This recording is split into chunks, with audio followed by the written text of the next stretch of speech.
Hi class, I'm going to start my PowerPoint presentations on annotation. I'm going to get this started for you, and I also provided you the link so that you can access this on Google Docs.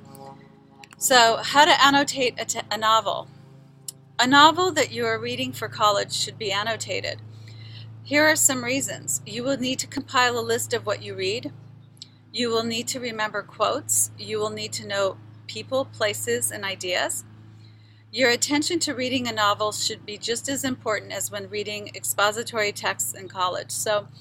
Um, a lot of times students feel that reading a novel doesn't take the same intensity out of them as it does to read their textbooks in college, and this is not true because a novel takes just as much preparation and understanding as any expository text that you have assigned in your college course. And the reason why you want to do that is because you're going to be expected to write papers or make presentations on your work or take a test. So there are two ways in which authors express their idea in their work. First is implied, and the second is stated. When an author implies ideas, he uses character, setting, and plot to reveal the time, place, and sequence of events through the descriptions in the novel through characters, dialogue, and action.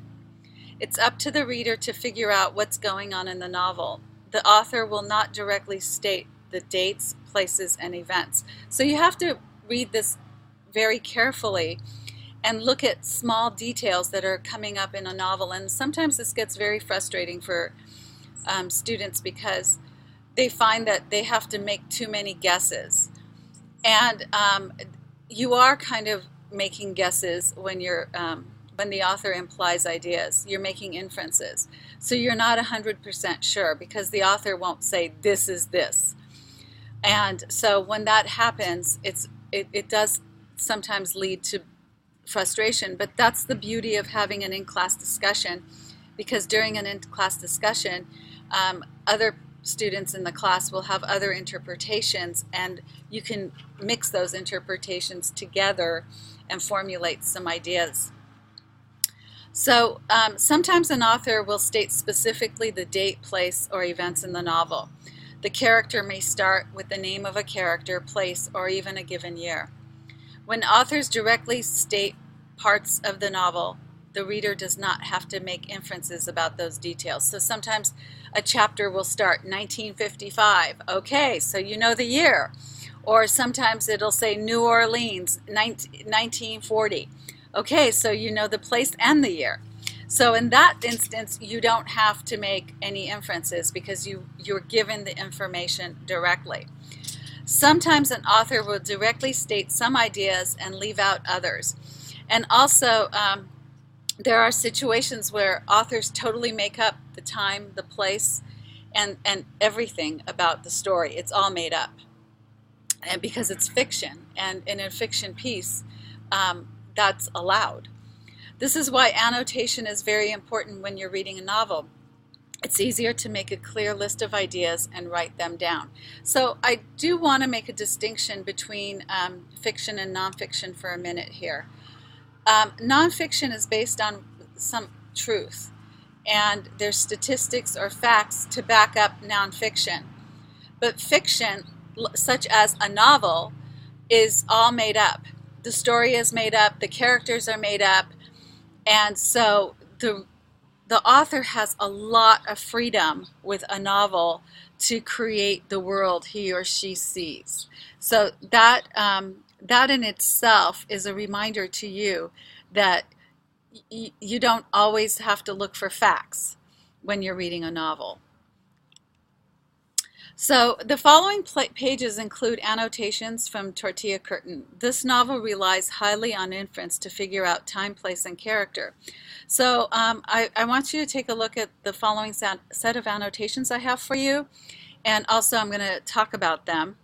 So this is a page from Surenyan-krech, And these are my annotations from my digital copy of the book.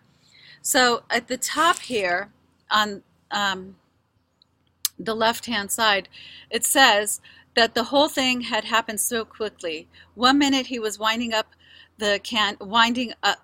his way up the canyon with a back seat full of newspapers, mayonnaise jars, and Diet Coke cans for the recycler.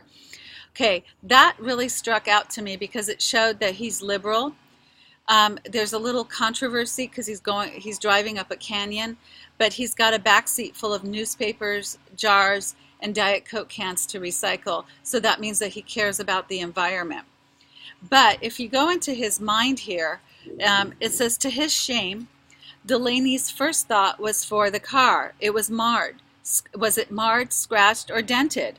So this shows a little about what his thoughts are. Then for his insurance rate, what was this going to do to his good driver discount? So he's worried about his car. He's worried about his financial situation. And finally, belated for the victim, who was he? Where had he gone?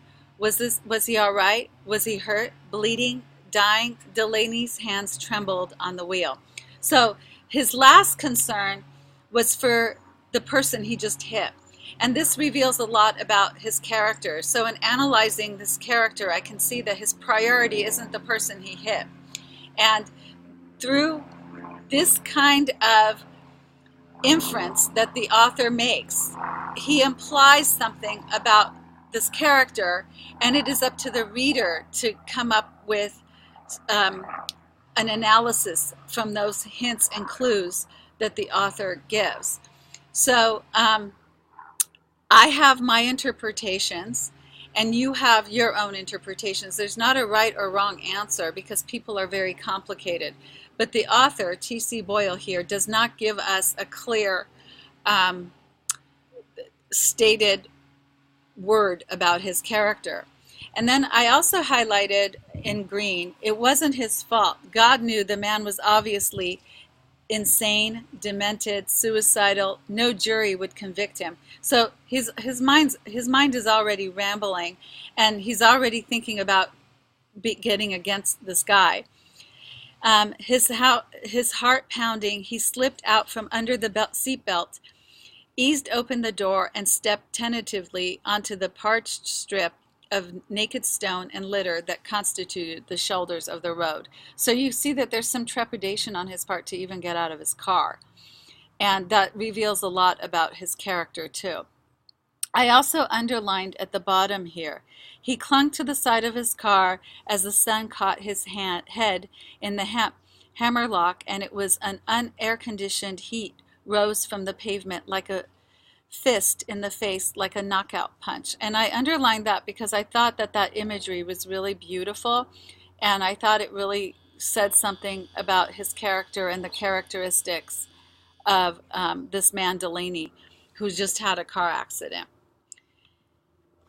I also highlighted this area where he's at the Acura dealer, so it tells that his headlight had to get fixed. So that's what was the result of the car accident, but it also gives you a description of his car, what he drives, and his characteristic and his personality. And right prior to this, he has a conversation with his wife that reveals his personality. So when you are making an analysis, what you want to do is you want to look at these little hints and clues that the author gives to try and come up with some sort of analysis of who he is. Is there contradictions in the character? Where is this happening? What is the political agenda of the environment in which these people live, and what is their personal political agenda? So making good notes while reading a novel will help in understanding it and give you good results in writing papers, making presentations, and remembering certain details for an exam. So it's a really good idea not just to only highlight and annotate your ideas, but also spend a little bit of time journaling as you're reading a chapter and you finish a chapter, what conclusions can you come up with as you're reading? Who is this person, and what does this reveal about the character of the person? So eventually you're going to have to make presentations, or you're going to have to write an exam or write a paper about the novel that you're reading. So what you want to do is you want to be prepared to really understand who these people are and why you think T.S. Boyle wrote what he did, or any other author if you're reading another book. So I hope this helps, and I'll see you guys in another video. Bye.